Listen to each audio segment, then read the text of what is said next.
L'année dernière, avec mes collègues, on avait décidé de lancer un projet scientifique qui avait pour but de montrer qu'on pouvait faire de la science autrement qu'en restant dans une salle, face à un tableau, donc en allant sur le terrain.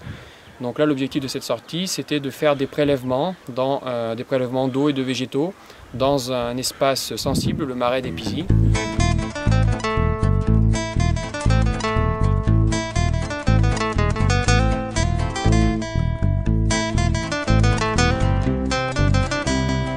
Nous sommes arrivés vers 10h30 et pendant 1h et demie, un guide nous a un petit peu expliqué le fonctionnement de cet écosystème.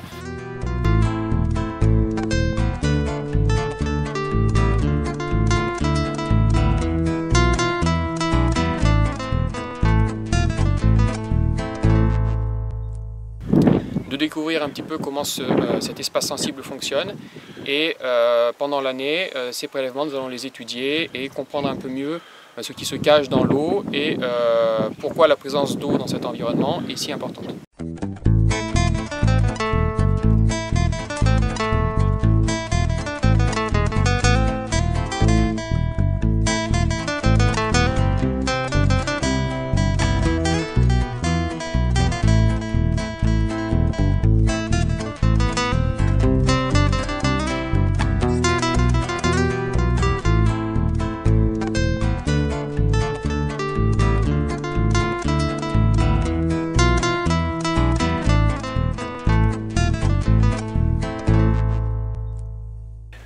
Nous avons prélevé de l'eau à différents endroits, dans des conditions de végétation différentes.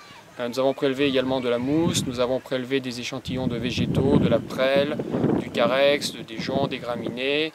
Nous avons prélevé de la matière en décomposition afin de l'analyser un petit peu au microscope. Et là, nous allons refaire des prélèvements d'eau en différents endroits, au bord d'un lac, au bord d'une rivière et dans des zones marécageuses.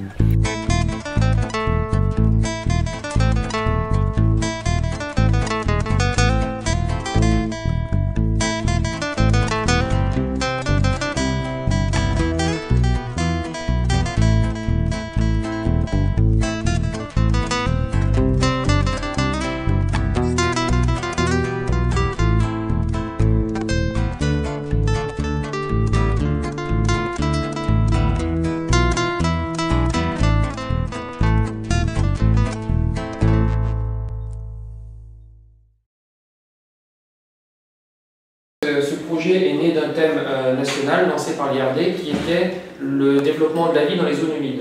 Donc, qui dit zone humide dit milieu naturel où l'eau joue un rôle prépondérant au développement de la vie.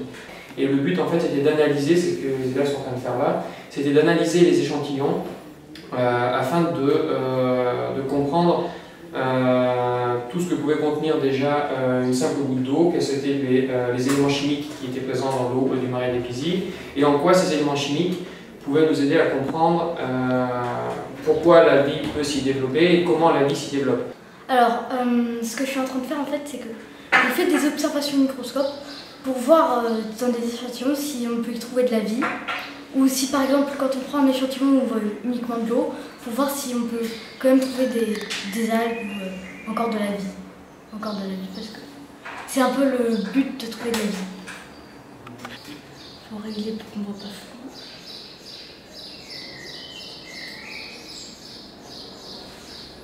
Voilà.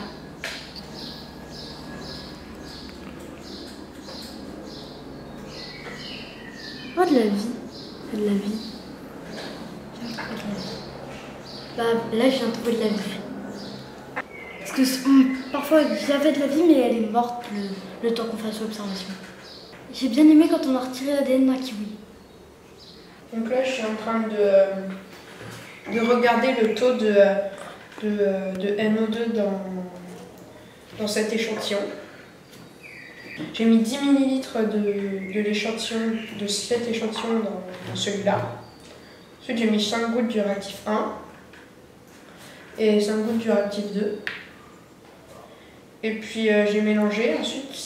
Ensuite dans le terme résultat, il y a une échelle avec un code couleur. Et donc on compare les couleurs en fait. Il y a environ 0,025 mg de nitrite par litre. C'est-à-dire que la vie peut se développer avec ce taux de nitrite. Du coup, il y a peut-être de la vie dans cet échantillon. Chaque numéro correspond à un endroit du marais. Et par exemple, si on prélève échantillon 1 correspondait à un endroit spécial du marais, on numérotait les échantillons, on allait prendre de l'eau en fait. Que ça peut être surprenant parce que, par exemple, dans 2 flaques côte à côte, il peut y avoir des éléments chimiques complètement différents ou des espèces de vie complètement différentes alors que c'est juste à côté. Enfin, voilà. Parce que c'est super intéressant de voir comment un écosystème peut fonctionner, comment ils peuvent avoir, comment tout peut avoir un rapport entre eux. Par exemple, on peut penser que les poissons et les oiseaux, ça n'a aucun rapport, que si un poisson qui tombe malade, ça n'aura aucune influence, alors que tous les oiseaux peuvent se retrouver, toute une espèce d'oiseau peut disparaître par exemple. On peut apprendre plein de choses que n'importe quoi, la moindre petite chose peut influencer quelque chose que on peut apprendre à connaître l'écosystème. On a vu aussi tout ce qui concerne les incertitudes, puisqu'on avait certaines expériences qui étaient un petit peu compliquées à interpréter, on n'avait pas forcément les résultats attendus. Donc on a vu qu'en fait quand on fait une expérience, il y a toujours une marge d'incertitude qui est due à l'être humain, qui est due à la précision des instruments de mesure. Et donc on a appris non seulement à faire des expériences, mais également à juger de la valeur des résultats qui étaient donnés par ces expériences. Et on a vu que parfois il ne fallait pas croire et prendre